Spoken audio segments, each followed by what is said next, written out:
Welcome to Summarize Science. Today, we are taking a look at some methods for analyzing complex chemical mixtures in epidemiology. Specifically, this paper asks, when are novel methods for analyzing complex chemical mixtures in epidemiology beneficial? Estimating the health impacts from exposure to chemical mixtures is very difficult. There are challenges from correlated exposures, dimensionality, and nonlinear or interactive health effects of mixture components. The researchers in this paper conducted a broad experimental comparison of both general and novel methods across simulated scenarios. The methods are assessed based on their ability to control error rates, maximize statistical power, and make accurate predictions. Interestingly, general methods are preferred over novel ones in some scenarios.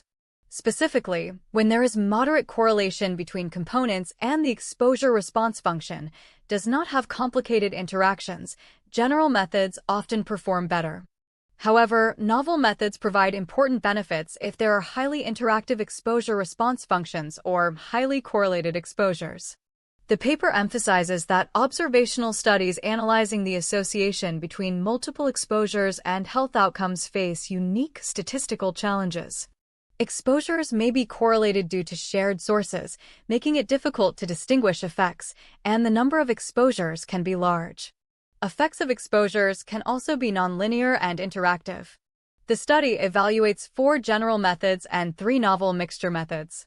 Different methods are evaluated on their ability to control type 1 error probability, their power to detect association of an individual component with the response, and their power to detect association of the mixture with the response.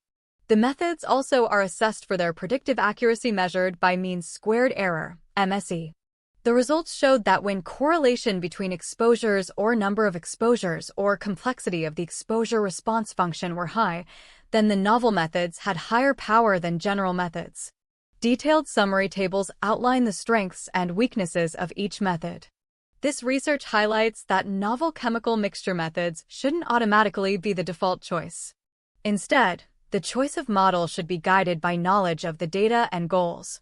Unless something is particularly difficult about analyzing a particular data set involving chemical mixture exposures, general methods such as GLMs and GMs will likely be better choices than a more specialized method. The study clearly identifies scenarios where simpler methods like additive GLMs provide more power while controlling type 1 error rate than more complicated methods. What does all this mean?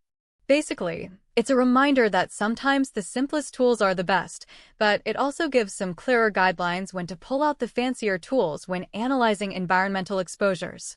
As interest in modeling chemical mixtures continues, continue to follow Summarize Science.